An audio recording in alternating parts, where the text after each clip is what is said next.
By now you probably know the Cleveland Browns, Believeland, off to their best start since 2004 after a 21-21 tie with Pittsburgh on Sunday, which is the most Hugh Jackson thing, the most Cleveland Browns thing ever. I'm Colby, that's Bratke, and this is Bootleg.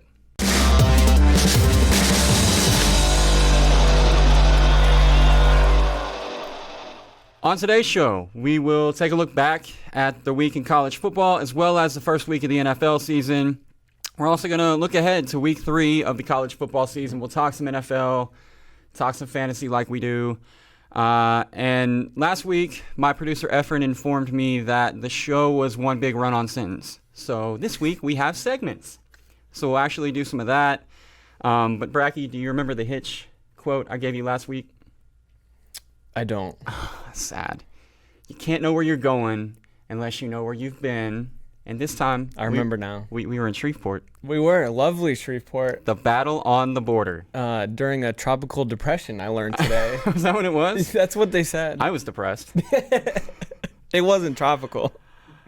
First of all due respect to the battle on the border, I would just like to go on record as saying that it is truly one of my favorite events that we do. Love the Independence Bowl.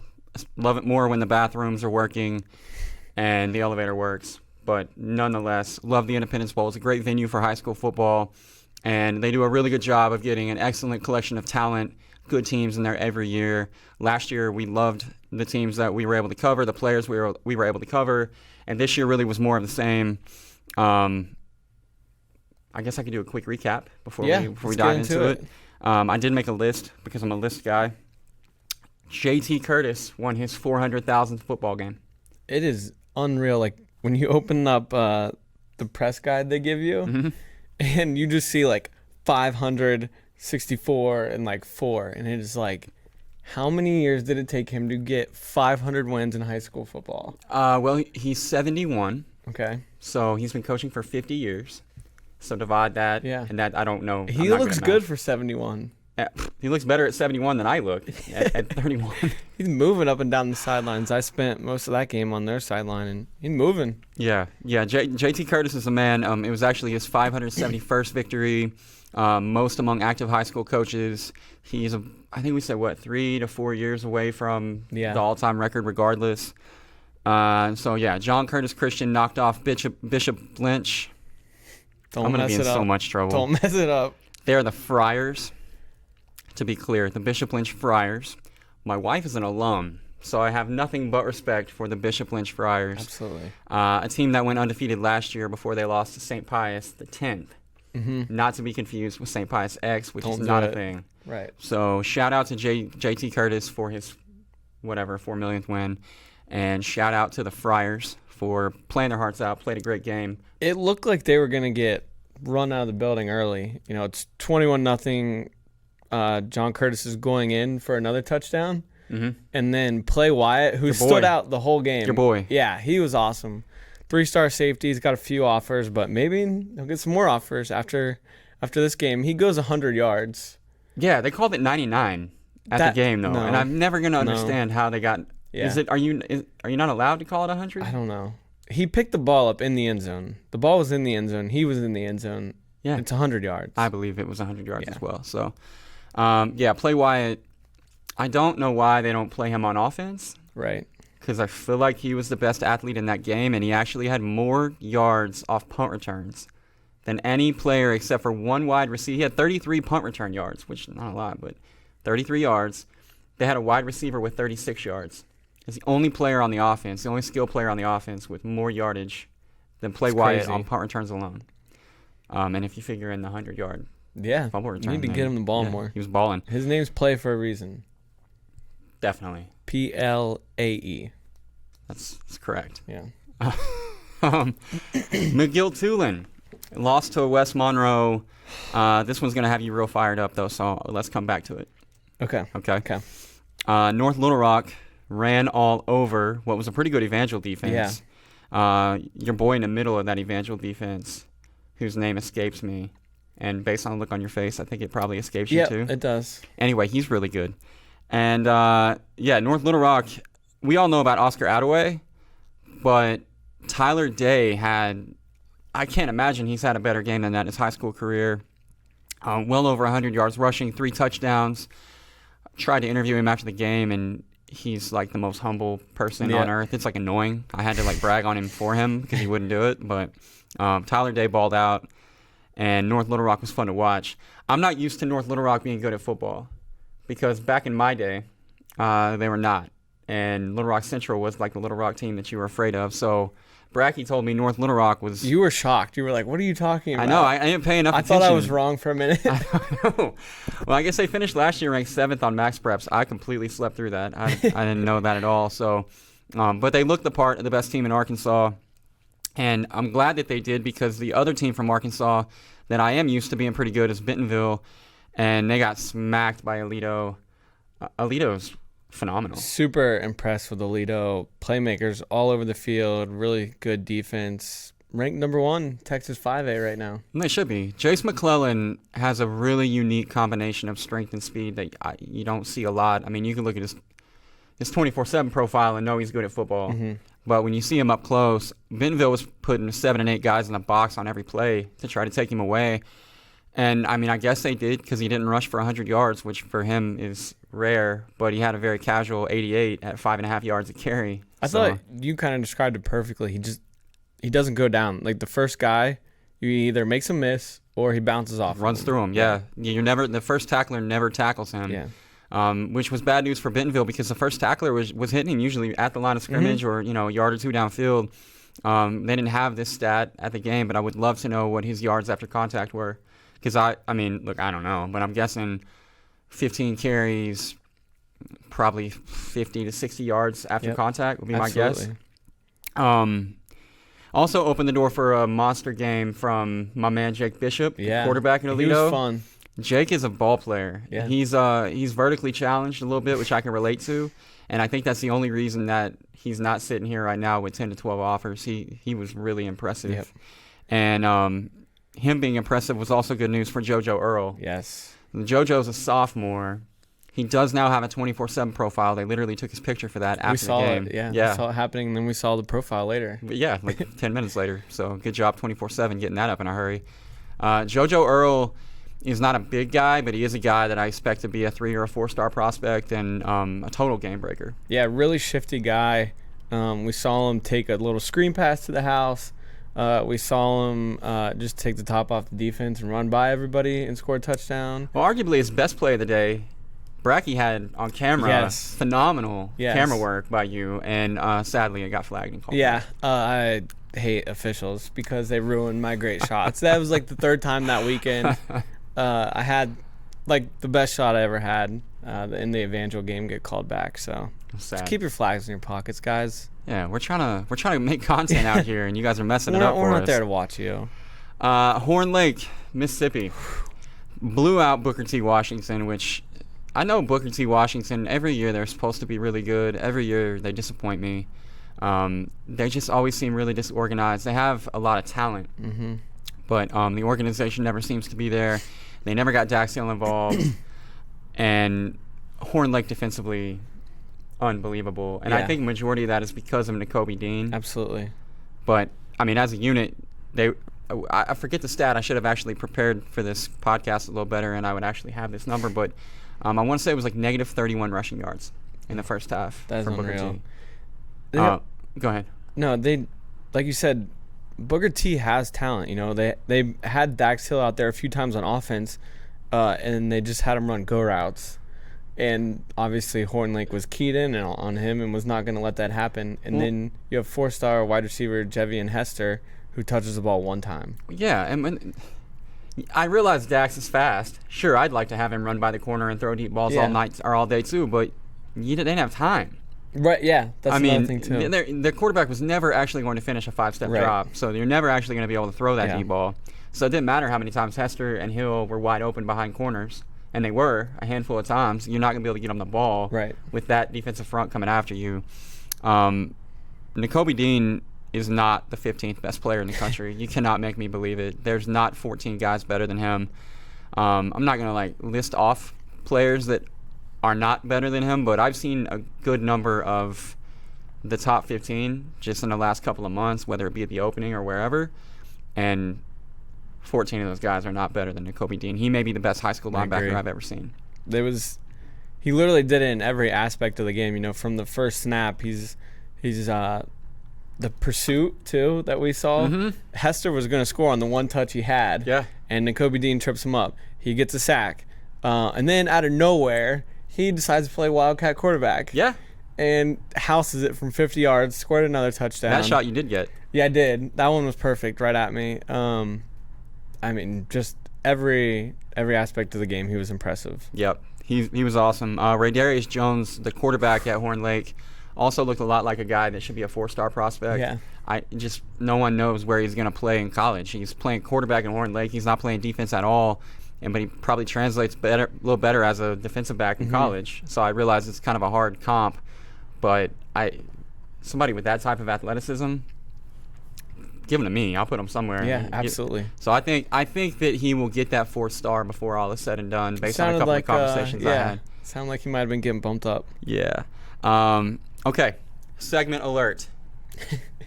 Free smoke is what we're calling this.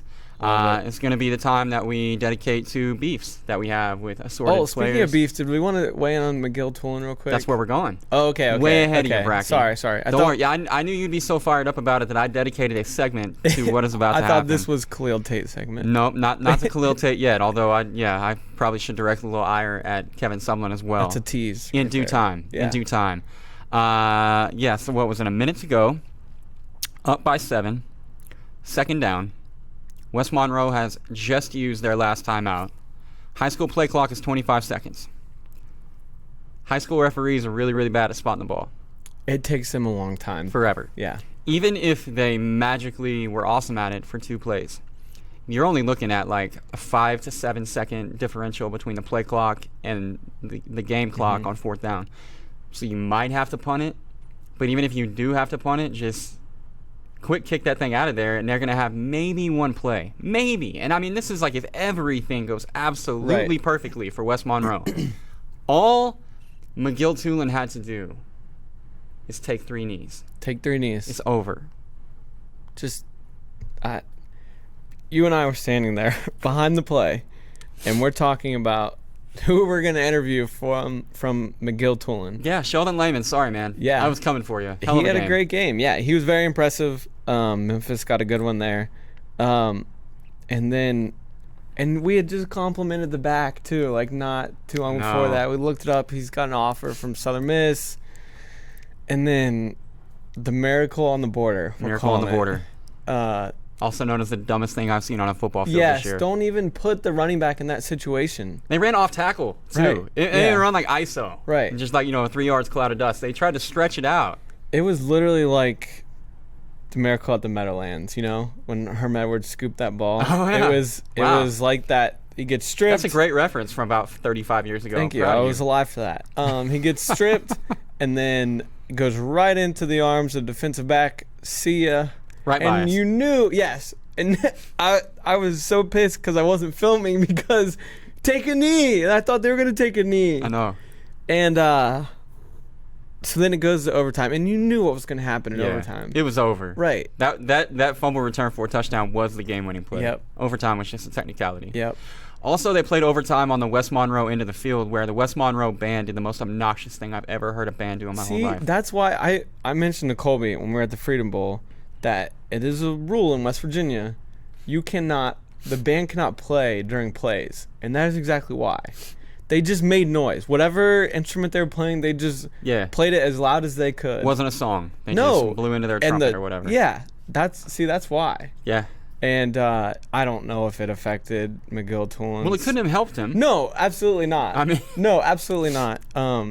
But yes, you should not be able to do that. No. So, that was so stupid that I was in my feelings for like the next hour. Yeah. I didn't come back from that until about midway through the North Little Rock game. Yeah. I was upset. They kept us there much longer than we needed to be. Oh God. Yeah. So, also speaking of dumb things that happened on a football field, this segment, Bratke, is called Catfished.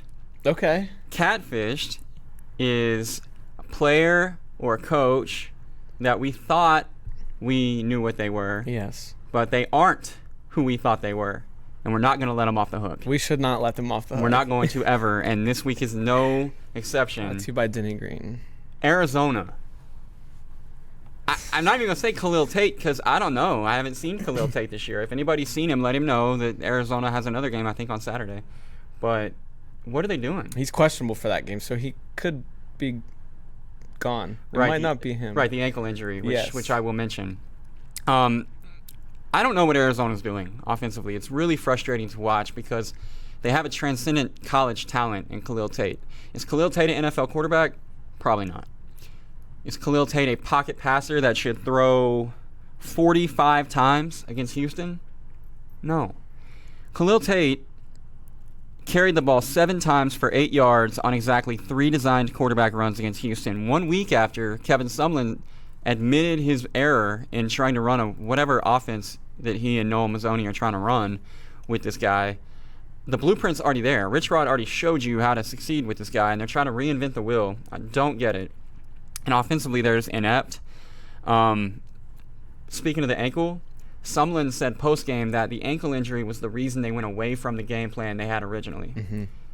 Well, Khalil Tate, post-game, was asked about the same ankle injury, and he said, quote, "We still stuck to the game plan."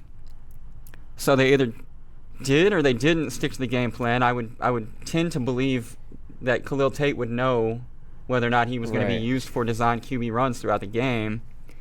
I don't know. Game plan sucks, and it's ruining the Khalil Tate experience for all of us, and I'm very upset about it.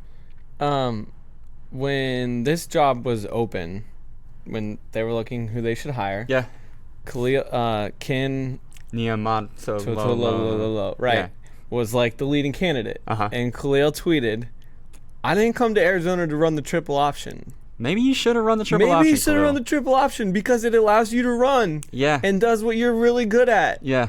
So that's one thing. He also did not go to Arizona to be a pocket passer. No. So he's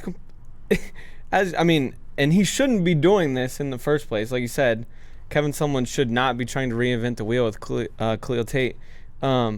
He's barely completing 50% of his passes.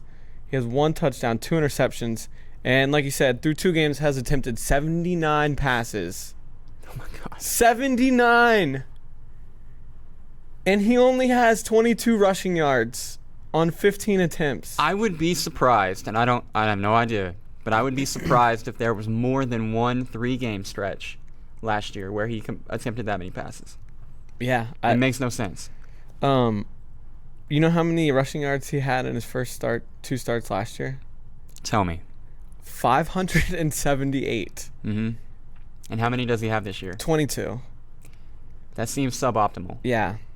That doesn't feel good to me. No, not at all. So yeah, I was wrong about Arizona. I wasn't wrong about Khalil Tate. Khalil Tate's still a beast. He's just not being utilized at all, and Arizona looks like a train wreck. It's not good. Like you said, I think Arizona catfished a lot of people because you give Kevin Sumlin a quarterback like Khalil Tate, and he has a resume of being very successful. Yeah.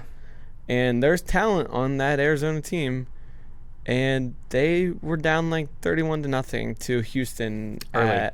Early. I think what needs to happen for Sumlin and for the sake of Khalil Tate is I think that Texas Tech needs to go ahead and throw in the towel with Cliff Kingsbury and move on from him, make him available, and we'll have the never-before-seen mid-season coaching hire at Arizona. Sumlin can bring Kingsbury back, and Kingsbury can run his Johnny Manziel offense, because apparently Kevin Sumlin had nothing to do with the Johnny Manziel offense. I would love to see that. That'd be great, right? Yeah. Good theater. Right. Texas Tech, work with us. Seth Luttrell is waiting for you anyway, so it's fine. Let's make it all happen. Okay, I'm going to get on the phone, see if I can push that through. I don't know if Cliff will love the idea, but college football, won't. Cliff, sometimes you got to put the sport ahead of yourself, man. Yeah. I feel like college football needs you. Do it for the fans. Mm-hmm. Let's keep talking some college football. Yeah. Each week since the inception of FloFootball, we've done a thing called the Cover 4, which, basically is just a really clever name that, uses a term that's frequently used in the sport of football and also in gambling. So shout out to me for thinking of that. And then Bratke came aboard the football ship, And the cover 4 is going to suck a lot less now because it's not just me and my stupid ideas. Now we actually have a whole process of like talking through who we like, who we don't like. The conversations at the good old Holiday Inn in Shreveport last week were phenomenal. It wasn't necessarily reflected in the cover 4 on Flo because we kind of chose the wrong 4, but I chose 8 as part of a round robin parlay, and I'm proud to say that I went 5 for 8. So happens that the 3 that I missed were all in the of course in the cover 4. But Bratke, I went 4-1. Yeah, 4-1. Yeah, so we just need to do a better job of choosing the ones we want to put in the article, I guess. Right. So that's what we're going to use this time for. We're going to bring that conversation to life now at this table, and try to decide how not to suck at gambling this week. Actually, though, before we get to that, I did want to talk just random thoughts I have on a few teams. Okay. First of all, Oklahoma, who has beaten or damn near beaten massive spreads through the first 2 weeks of the season, looks like the best offense in the country again, despite not having Baker Mayfield. Kyler Murray looks like a Heisman Trophy contender. Mm-hmm. And I think it's pretty safe to say that OU is with due respect to West Virginia, I think OU is the clear front runner in the Big 12. I agree. However, the Rodney Anderson knee injury might change things for them a little bit. Do you feel differently about Oklahoma without Anderson in the backfield? Obviously, I would feel more confident in them if he was in the backfield, but I don't think it's significant enough to be like, okay, then we got to drop him. West Virginia's a clear favorite, or TCU. They still have a ton of playmakers. There's a lot of talent that has experience behind Anderson that's going to step up now. Mm-hmm. And you still have a ton of playmakers, a wide receiver, and Kyler Murray is still your quarterback. So massive win. It hurts and you feel awful for him. It's his 3rd season-ending injury. Yep. And it's awful because he's an amazing player. I don't think it changes their Big 12 or playoff chances. A year ago, before Rodney Anderson really came on as being the back that we know him as today, he got off to kind of a slow start, and it was Trey Sermon who was carrying the load for OU offensively for the first few weeks. And it looked like Trey Sermon was about to be the next great Oklahoma running back. Well, Trey's still there, so if he can find some of that, But also T.J. Pledger, 4-star true freshman, who's been used, quite a bit through 2 games, especially on Saturday after Rodney went out. I think those two, if they are who I think they are, and they don't end up in catfished, I think OU's fine. And I don't want to underplay the Rodney Anderson injury, but I just think that Oklahoma is in the desirable spot where they have so much talent in that backfield behind him that if there is a program in the country other than Alabama or Georgia that can survive an injury like Rodney Anderson, it's Oklahoma. They're becoming a program where, as like Nick Saban liked to say, they just crap out another player. They do. They do. So, yeah, they have the talent there that they're going to next man up, and they're not going to miss much of anything. Okay. You heard it here first. Kyle Bratke just said that OU is going to win the Big 12 championship and that West Virginia's not that good. Ohio State. Boy. Is Ohio State that good? Dwayne Haskins has looked phenomenal. Mm-hmm. Ohio State's been playing high school teams through the first 2 weeks of the season, but they have been beating those high school teams very impressively. Special thanks for covering against Rutgers. Special thanks to you for putting me on that game. That was a Kyle Bratke special right there. They lost Zamir White about 3 or 4 weeks ago to a second knee injury in a year, so another kid that you feel terrible for. Mm-hmm. But like I said with Oklahoma, same thing applies with Georgia. They've got DeAndre Swift, obviously, is number 1 on the depth chart with James Cook and Elijah Holyfield behind him. Combined for 51 carries for 311 yards and 4 touchdowns through 2 games. And unlike Ohio State. Wait, how did I go from Ohio State to Georgia? What did I do there? You just kind of glossed over Ohio State. Yeah. I feel bad because I do want to talk about Ohio State. Should I go back to Ohio State or should we just talk Georgia now? Let's talk Georgia. We'll get Ohio State in a second. Okay. I appreciate you helping me through that. So Georgia, really good at football. Very good. And also really loaded in the backfield. And those 3 dudes are really good. And I don't think anybody can beat Georgia because South Carolina was a team that I thought they were 10.5-point dogs. I felt good about them. So good, in fact, that I led the cover 4 with it and looked really stupid, as has become tradition. Well, I think everyone kind of got suckered in by I think South Carolina won like the last 3 or 4 in Columbia, and I don't know. Maybe they just wanted to see an upset, or they really thought, last year's 9-win South Carolina team. No. South Carolina had here. I'll tell you. I'll take you through the thought process of incorrect better. Okay. Okay, because I can speak from experience here. I thought Jake Bentley would provide more than what he did. Mm-hmm. I understand the Georgia defense is really good. They also lost some pieces, so I wasn't sure. We hadn't seen them yet against an opponent of that caliber, so I thought there may be some hiccups. I thought Jake Bentley was the guy to take advantage of those hiccups. I thought Deebo Samuel's the guy that could potentially take advantage of that secondary in a few different ways. Was very wrong about that. That's not the case. Georgia actually looks better to me now than they looked at any point last year. Oh, absolutely. I Which totally is agree. Crazy talk. Fromm just has continued to get better, and his confidence is growing. And then they have more weapons on offense. Yeah, which is I know insane. It's crazy. You lost Chubb and Sony Michel. My fantasy running back. Yeah, to the Patriots, and you get better on offense. Yeah, sure. Seems logical. Yeah. And across the SEC, Alabama. Look, I'm sorry. I just feel like you can go ahead and pencil in Georgia and Alabama undefeated SEC championship, and I know that it's college football, anything can happen. That's why they play the games. Blah blah blah blah. I don't know how anybody can match the firepower of either of these teams. On Alabama, thinking back to the Auburn game a year ago where they got beat, the offense sputtered pretty bad, and Jalen, who is a good player, couldn't get them out of it because Jalen is kind of a one-dimensional quarterback. Absolutely. Doesn't bring a lot of vertical passing game. Pretty much, a West Coast passer and a runner first. And when you key on that, as Auburn was able to do with a defense like they've got, they were able to get Alabama out of their flow and away from what they do, and that's how you beat Bama. But you can't do that anymore because now they have 2 offenses. Against Arkansas State, they literally ran 2 offenses. So you got Tua, who's going to light you up through the air, and then you've got Jalen, who's going to run the Alabama offense that doesn't suck. Has gone to back-to-back national championships running that offense. Bama's always had super talented receivers. Obviously, Julio Jones and Amari Cooper and Calvin Ridley. But now they are on display more than ever with a quarterback like Tua who can get them the ball like never before. Yeah. It's funny to me because people are like, oh, the Alabama wide receiver room has never been better. I kind of like the receiver room that had Julio Jones in it. Right. But Julio Jones didn't have Tua throwing in the ball. Right. So, yeah, Tua makes Alabama frighteningly good. Yeah, there's no question about it. He's the best quarterback Nick Saban has ever had at Alabama. And it must be nice to be able to go from Tua to Jalen if you feel like it. Right. Throw him out there for a series or 2. Yeah, just score a couple touchdowns a different way. Just give the defense a different look. Okay, Ohio State. Sorry, guys. I didn't mean to just run away from you after I brought you up. Buckeyes look great. They do. And they've, Dwayne Haskins has been incredibly efficient. What did you tell me his completion percentage was? It's like 73.9. Is that good? It's that good. Okay. They got TCU this week. Mm-hmm. I believe game day is at TCU. They are. I don't believe TCU has a shot.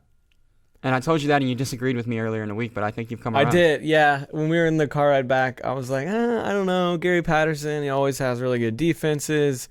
They always manage to give people problems, cause people headaches.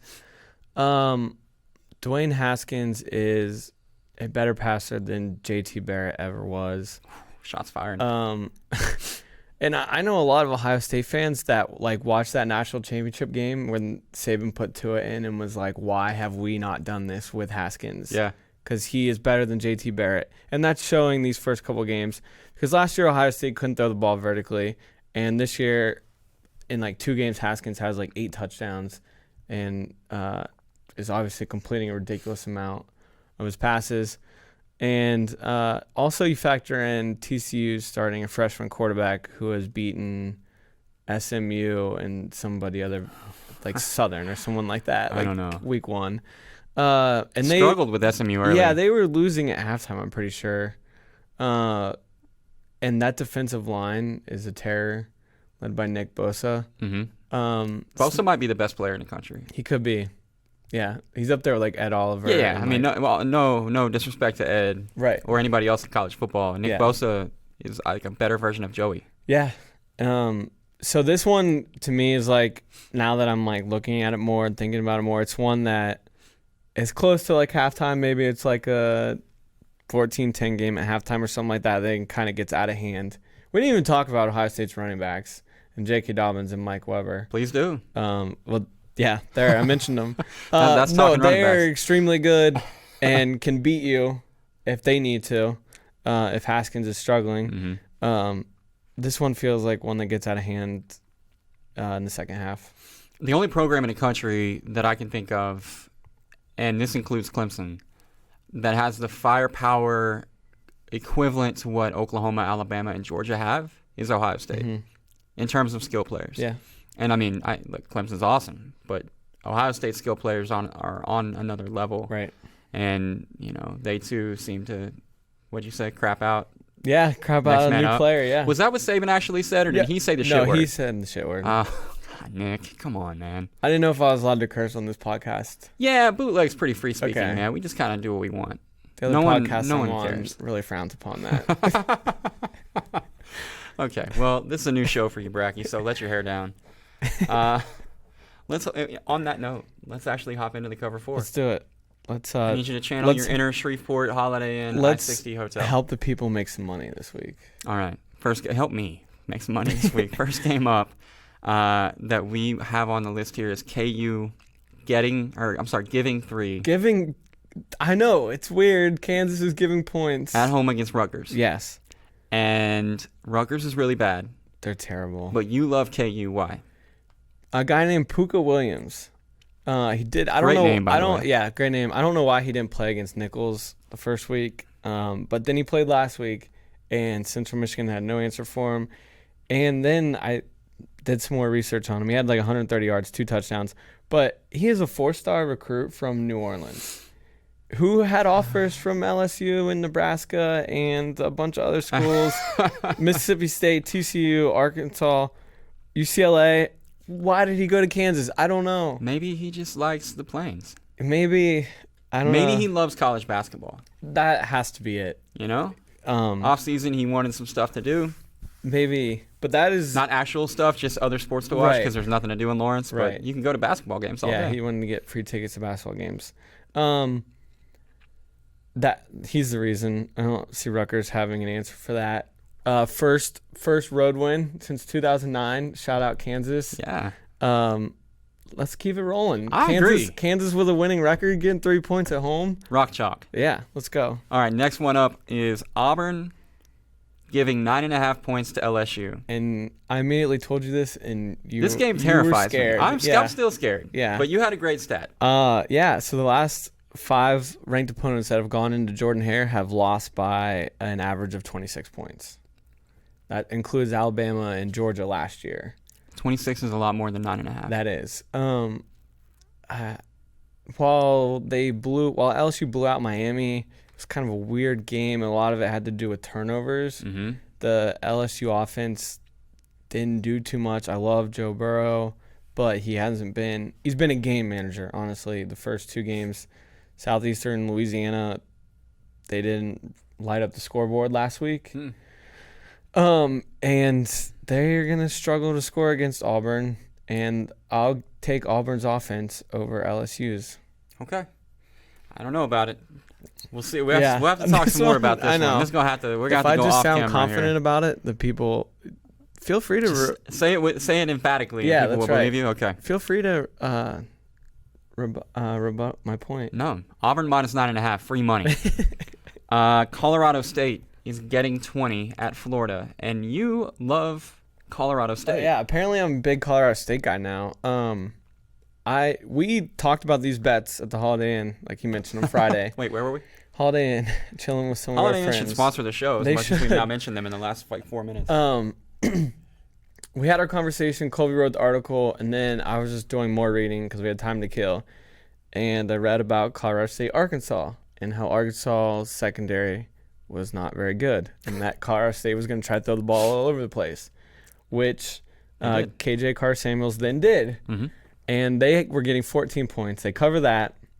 Now they go to the Swamp, Florida losing to Kentucky last week and giving up big plays all over the field. Mm-hmm. All 3 Kentucky touchdowns came from 20-plus yards out.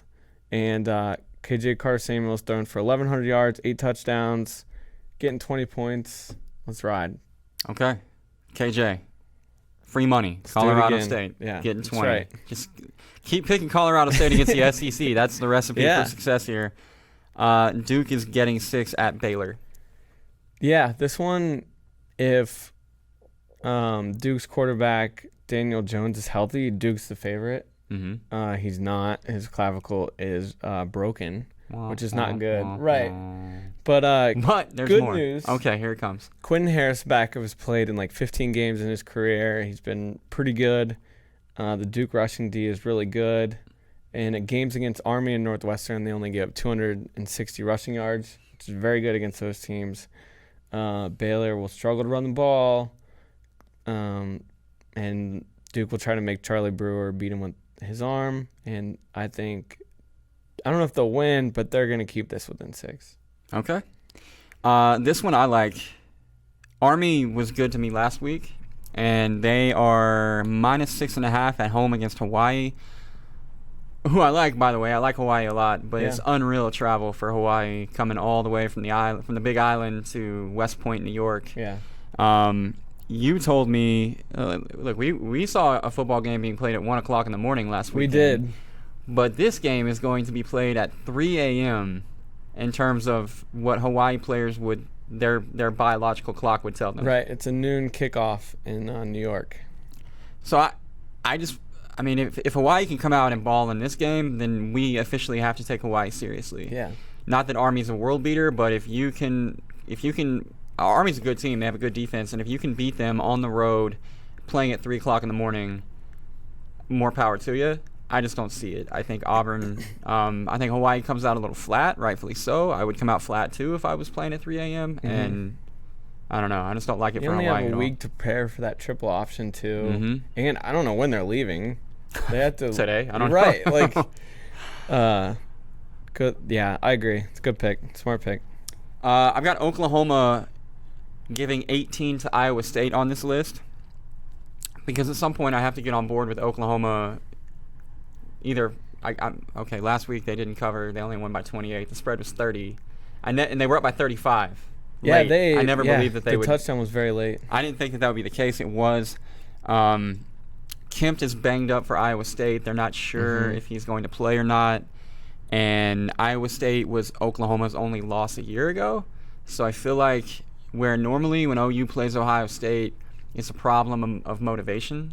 We see that a lot. And there's probably at least 2 or 3 times in the past decade where Iowa State snuck up on Oklahoma because they weren't really prepared for them. That game historically has fallen a lot of times the week before Texas as well, which has been a problem.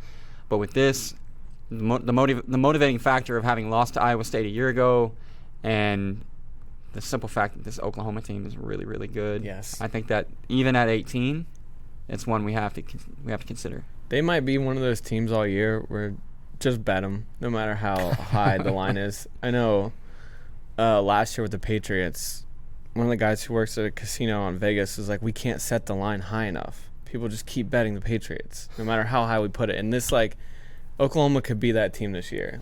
No matter how high the line is, just bet them. The last game I had on this list was West Virginia and North Carolina State, but moments before the show began. It has been canceled, and my heart hurts because it's the first Saturday where I was going to be able to, sit down and watch, the whole game and not be in a press box or, on my phone or something. And it's been taken from me. Taken away. By Mother Nature.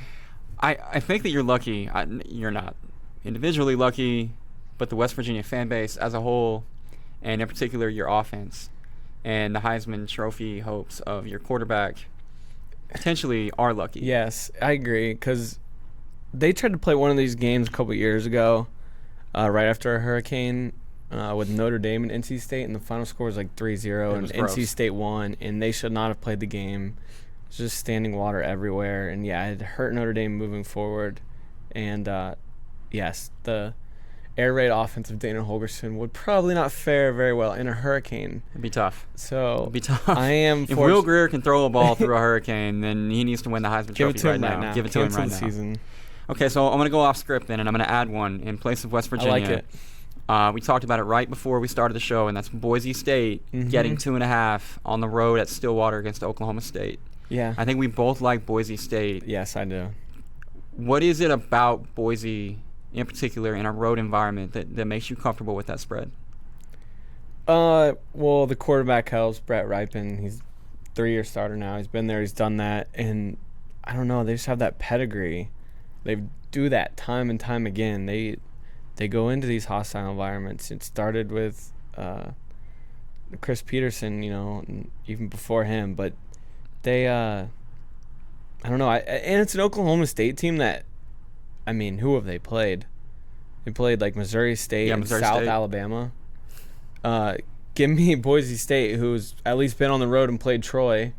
And beat the hell out of Troy. They did, and then they beat the hell out of UConn last week, 62-7. Yeah, I know. So which you were on that 30-point spread as well. I was. Let the record show. I get nervous about those big spreads. I would get nervous too. I didn't like it at all. I thought it was a terrible idea. Ohio State Rutgers. I don't know. It seems like one of those years where this Boise team, they get their Power 5 win on the road at Oklahoma State, and then they cruise. Okay. All right. Boise cruising on the road at Stillwater. Why do you like it? For a lot of the reasons that you mentioned. I think that Brett Ripon is an excellent quarterback. I think that the home field advantage in Stillwater is overstated. Is that the Sooner homer coming out? I knew that was coming. As soon as I said it, I knew that was coming. Nah, they just, I don't know. Oklahoma State fans are really loud when things are going well. When things are going poorly, they get very quiet.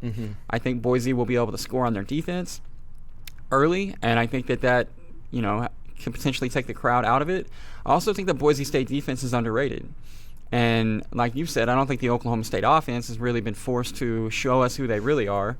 Taylor Cornelius has looked good, but against who? So I don't know. I like Boise's team. I was really impressed with them at Troy because I think Troy is a good team and they handled them easily. Absolutely. UConn is a very bad team, but they didn't even give UConn a chance. Right. So I like that spot for them. I don't know that I like it enough to put it in the cover 4, but I like it a lot. It's something that we'll have to talk about. Okay, another segment. Believe it or not. We're doing good. I know. This one is called Very Good Dog. And it's named in honor of our very good dogs. Yes.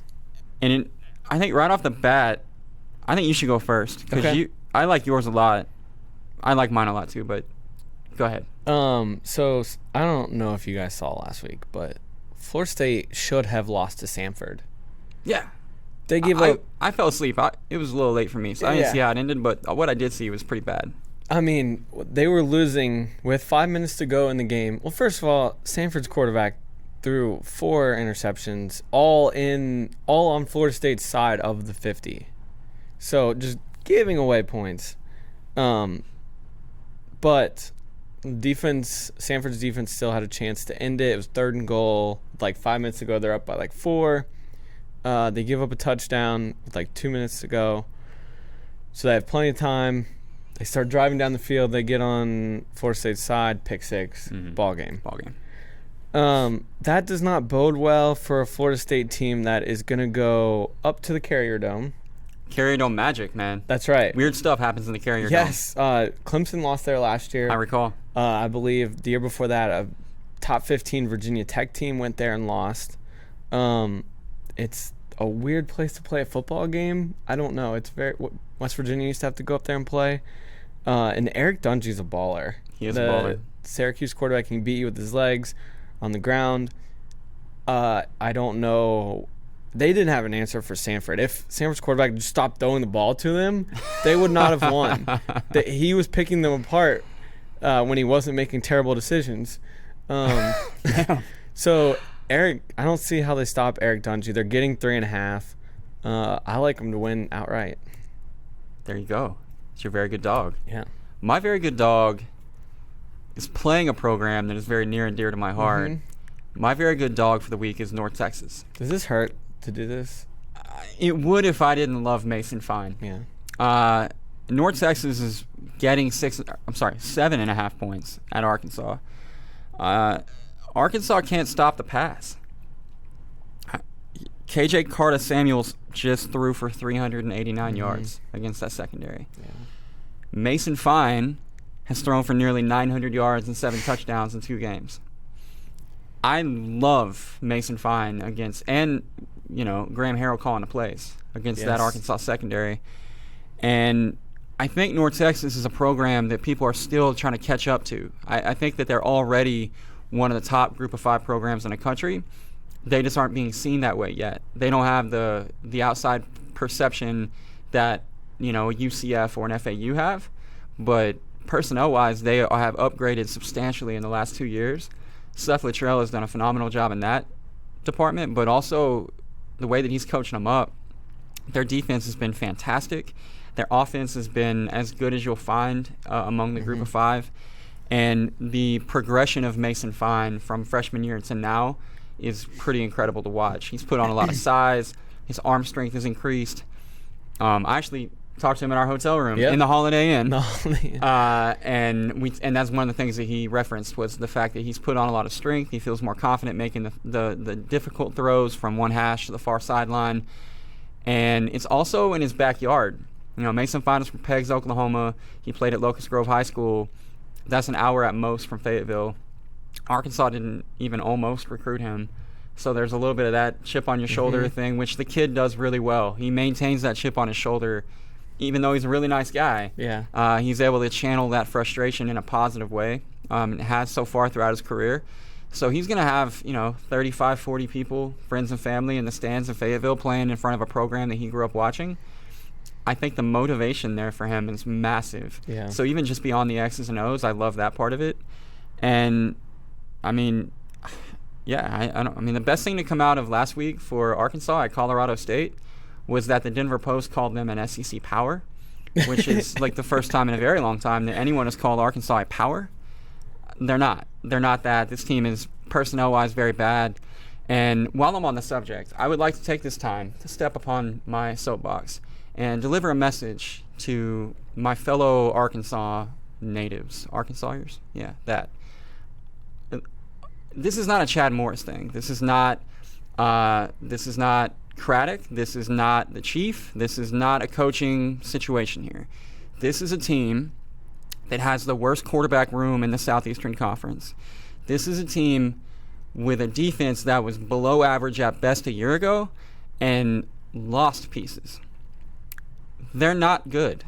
They always were going to be at best a 4 or 5 win team. This is not the sky is falling when you blow an 18-point lead to Colorado State. Yeah, that sucked. But this team already was not doing anything this year. So relax. Calm down. The only meaningful thing that's going to happen this season is going to happen on December 19th when Morris and his staff land the highest regarded recruiting class they've seen in a very long time, which they're on track to do. That is the only meaningful thing that's going to happen for Arkansas football in this calendar year. I'm sorry. So, yeah, they lost to Colorado State, but get used to it because I think they're going to lose to North Texas, and I think they're going to lose a whole bunch more this year, and the games they win, they will have won in spite of what they were left with from the coaching staff that departed. So, yeah, North Texas, plus 7.5 in Fayetteville. I may have actually already bet that. But, question. Yeah. If Colorado State beats Florida, do they replace Tennessee in the SEC? They should. Okay. I think that should be something that the SEC might want to look into. It could be. We'll say we won't say Tennessee yet. We'll just say the last placing SEC team. I think it's going to be the one I just talked about. Really? You think? But I can't let you go there. You can't have Arkansas spot in the SEC. I think Tennessee's worse than Arkansas. But I guess. I think the Arkansas staff gives them a fighting chance to steal a couple. I think that within the SEC West, maybe Ole Miss is a game they might circle on their calendar as being one that's there for the taking. I think Vanderbilt at home at the end of October is a game they can win.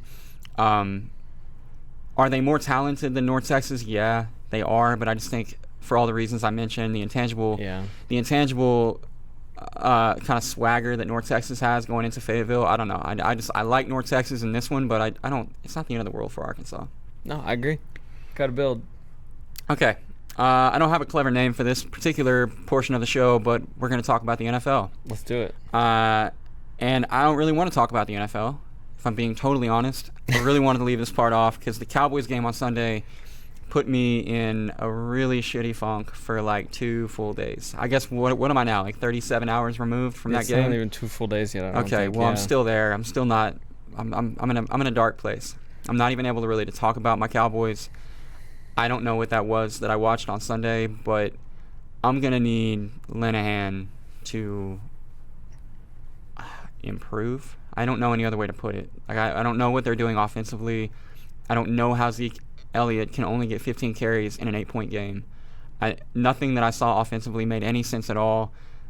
They went out and got Deontay Thompson and Tavon Austin to add speed, but they're not doing anything with the speed. Yeah. They're frequently lining up with too tight in 4 wide receiver sets, which is anti-speed.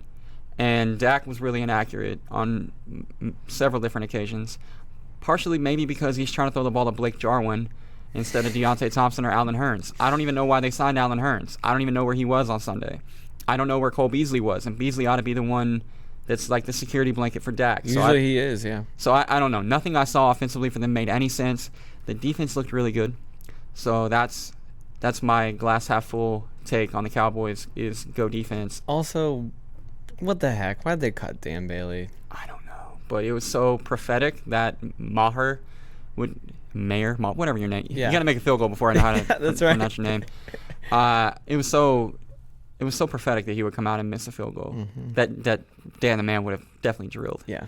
So I don't know, man. The Cowboys, they're confusing me from a coaching standpoint. Their front office has confused me a lot in the last 2 weeks with stuff like the Dan Bailey being cut part, Travis Frederick being out, obviously beyond their control, and I'm sure does not help. That probably there were some issues on the offensive line that were probably in large part due to Frederick not being there, but Connor Williams was not good at guard, did not grade out well. Tyron Smith had a hold and a block in the back within like 3 or 4 plays of one another. Supposed to be the best tackle in football. So I don't know. I came in this season really optimistic about the Cowboys, which always scares me, and now I'm really hating myself for it because I'm kind of down in the dumps. It's a long season. But I do want you to have the opportunity to talk about your Packers because my favorite part of Sunday was following along with your wife Olivia's live tweeting of your emotional roller coaster. So please tell us, take us back, and take us through your Sunday night watching the Pack. So I, like you, had very high expectations going into this year. Green Bay finally made changes to the front office, which I was very happy with. Also, I should probably tell everyone I'm an owner. It is the only publicly owned team, technically, but I have stock. Okay. And I get invites to the owners' meetings every Throwing your weight year. around a little bit? Yeah. Okay. So I was happy we finally made some changes to the front office. You know, my complaints finally got through. Although McCarthy is not gone yet, but give it some time. We got a new offensive coordinator, a new defense coordinator, which they had made changes in like 10 plus years, which is unheard of in the NFL. So I was happy about that. So it came in very optimistic. 3 and out, punt. Yeah. First time on the field for Aaron Rodgers. And then Chicago is lining up tackles at wide receiver. And we look like we are playing a different sport on defense. And they go down the field and score. Mitch Trubisky has a rushing touchdown. And I'm like, what in the heck is going on? So we're down 7-0. I stay really calm. And then, do you? Yeah, Okay. no, I really was. Okay. Usually I'm screaming, I'm throwing things. I think Katie was ready to divorce me during the Cowboys game, so I'm glad to hear that. Usually I am like that, and Olivia does not appreciate it, but I was very calm. I'm going to take it, you know, first possession of each series, and then it just got worse. I thought Khalil Mack was only supposed to play like 15 plays. He's out there every single play. Yeah. And he is in Aaron Rodgers' face every single play. And we can't get the run game going. And then the dude falls on Aaron. And the season flashes before my eyes for the second year in a row. I thought he was done. I did too. Off on the cart. Al Michaels like writing his eulogy for him as he's carted off the field. So at first I was like, okay, he kind of stood up, and I was like, okay, he's all right. Like he was just a little slow, and then he just like fell back down. Dropped to his knees. And I was like, he's done. And he's the done. fate of the Packers dropped with him. Yes, because you know who the backup quarterback is? I do. Deshaun Kaiser, which I think he's an upgrade over Hundley. In the Slight, right. And I don't know how much that's saying. The only thing that Hundley has like over him is he would just not throw the ball. Kaiser just throws the ball and gets intercepted. Hundley at least like gives you a chance to punt. Okay. But also McCarthy didn't trust him to throw the ball more than 5 yards down the field. Right. So anyways, I wasn't mad. I was depressed. He did execute a really nice handoff to Khalil Mack. And then a pass to him. He hit him with a pass too. So he's really good at getting the ball to Khalil Mack. Yeah. So if we could just get Khalil Mack, we'd be great. But so I was depressed. Usually I'm mad. I was depressed. I literally I was laying there on the couch and I just had the pillow over my face. And I canceled the season. Did you see that? I did. I canceled it. I know. So there was a while where the NFL was off for the year. I canceled the season.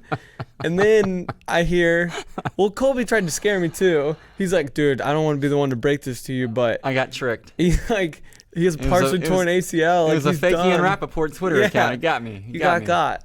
So then I hear he's playing the second half, and I'd gone to the other room to hang out with Olivia, and she's like, just stay in here, don't even watch. I was like, no, I have to watch. I can't not watch. So we kick field goal. I was like, whatever. Chicago took 7 minutes off the clock that first drive. I was like, there's not enough time. Then we get stops. He throws a dime on one leg to Geronimo Allison, who you loved, by the way. I do love Geronimo. Fantasy sleeper. And then another stop, another touchdown. And then thanks to some really bad play calling by Chicago, we get a chance.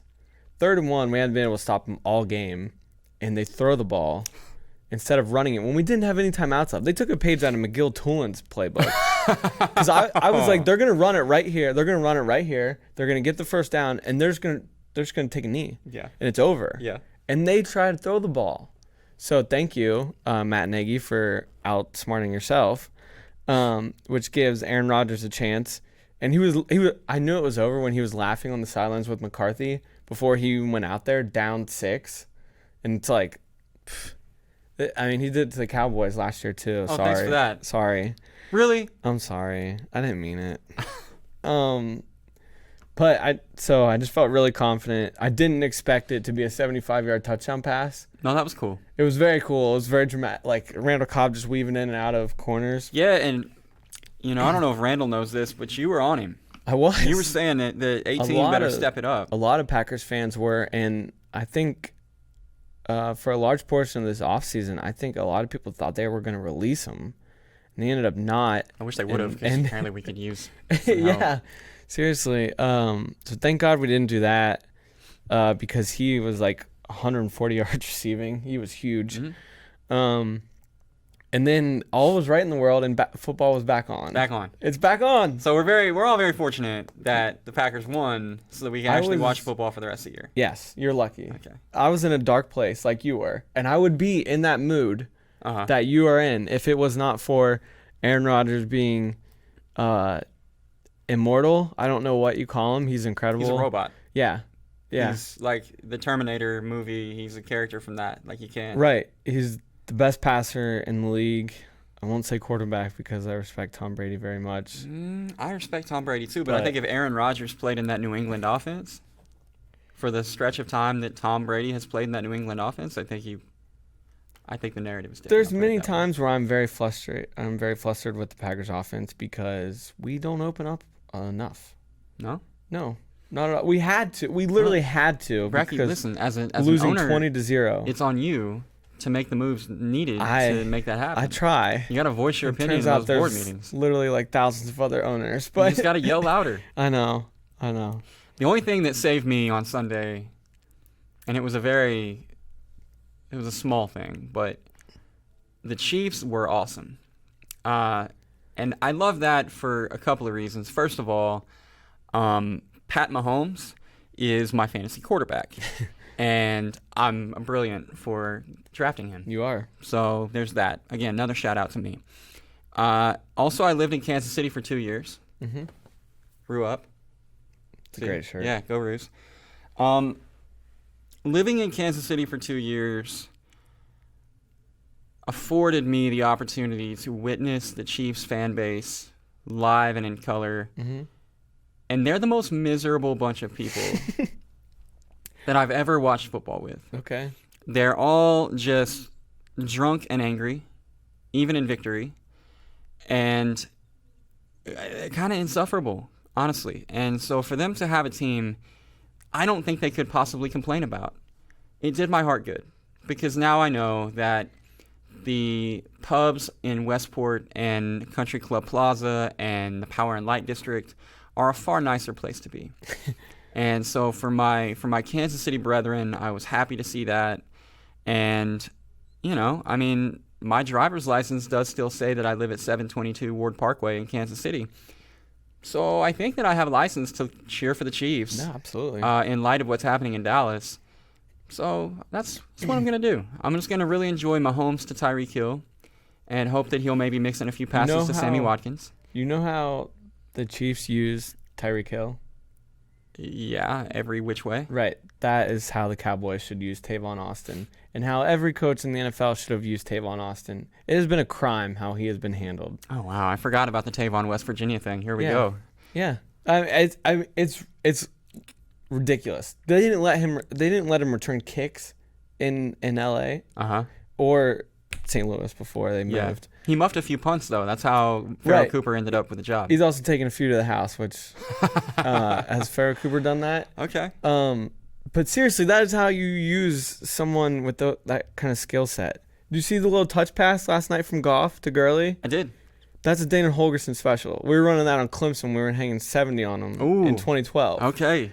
That is how your Cowboys should be using him. Listen, preaching to the choir. Couldn't agree more. I don't know what the point of bringing Tavon in was if you're just going to line him up at wide receiver and run the occasional jet sweep. Which, by the way, is there a play in the NFL that sucks more than the jet sweep? I don't know if there's a play more in football besides the fade that sucks more than the jet sweep. It literally never works. Yeah. I don't remember the last time that I saw a team run the jet sweep and you were like, oh, shit, taking it to the house. Let's go. It's always a loss of 5. Or they make 8 guys miss behind the line of scrimmage and they get forward for 2 yards. Right. No, it's so stupid. I hate that play with my whole heart. And apparently that was the only reason we brought in Tavon. So that's really exciting. It's sad. I feel for the guy. Yeah, go Chiefs. That was way more than I actually thought that I would be able to stomach talking about the NFL. Is there anything else that you would like to speak to NFL related? How awesome was the Browns-Steelers game? That was fun. Because it was just like... It was kind of gross, but it was also but it like was like perfect, fun, perfect Browns football. Right. It was fun in like the gross way because, so I went to school in Ohio and I grew up with a lot of Browns fans. And obviously at Ohio, there are a ton of Cleveland people. Mm-hmm. They are the most loyal bunch of fans you will ever meet in your entire life. And you want the Browns to be good for them. Like they love them so much. And they care so much. And they are optimistic. For as bad as they are optimistic. And, watching Hard Knocks, you get sucked into, whatever team that is that year. Yeah. And it's a crazy stat. It's like, so a team that in the NFL has forced 5 turnovers, and I don't know how many years this covers, but they are like 130-2-1. When you force 5 turnovers, the teams that force the 5 turnovers. Okay. That seems good. Yeah. The Browns have the 2 losses and the 1 tie now. Ouch. Right. But they got the tie. They got the tie. They didn't lose. They did not lose. They did not lose. Best start since 2004. And, I'm a Steelers hater, so I was cheering really hard against them. Oh, okay. So that was it was electric, because it was like, are they going to do it? Is this the drive? They do it, and they kept picking off Roethlisberger, and then not doing anything with Tyrod would give it back. When are they going to free Baker? Baker. Tyrod, he's all right. He's average. Let Baker go. You know who else was cheering against Pittsburgh on Sunday? You? Le'Veon Bell. Yes, he was. Because any leverage that he might have had prior to Sunday, James Conner took away. Yeah. James Conner was a beast Yeah. on Sunday. I would know that firsthand because I played against him in fantasy, and literally he single-handedly. He beat did my have team. the one costly fumble, But he had a fumble. He had 2 touchdowns, 130 yards, I think. Yeah. I act like and Le'Veon's then never fumbled. Le'Veon's out there subtweeting. Yeah. It's like Yeah. Get to work. You're making millions. Get to work. All right. If you're really jealous that you missed out on Nakobe Dean or Jace McClellan or the Miracle on the Border, all the replays are available at FloFootball.com. If D2 college football is your thing, God bless you. And also, we have some SEAC football on the website this week and on the Flow Sports app. Fort Valley State will take on Miles College. I will be in Oklahoma City Friday night I'll be watching defensive end Ethan Ridenauer, my cousin, at defending state champion Carl Albert. They'll be taking on Shawnee, so that's where I'll be. Where will you be? I'll be here in Austin. I don't know what I'll be doing this week. Not watching West Virginia. Not watching West Virginia. I will be watching a ton of college football, and I will have it locked on the Red Zone on Sunday for 7 hours of commercial-free football. There you go. It's a little plug to the NFL Network. Shout out Scott Hansen. But yeah, I don't know. I'd be watching football. All right, cool. Well, we'll be back here in the same spot next week. I do know that. Mm-hmm. And we'll do some more of this. So hopefully the Cowboys win and Aaron Rodgers doesn't die and we're all happy.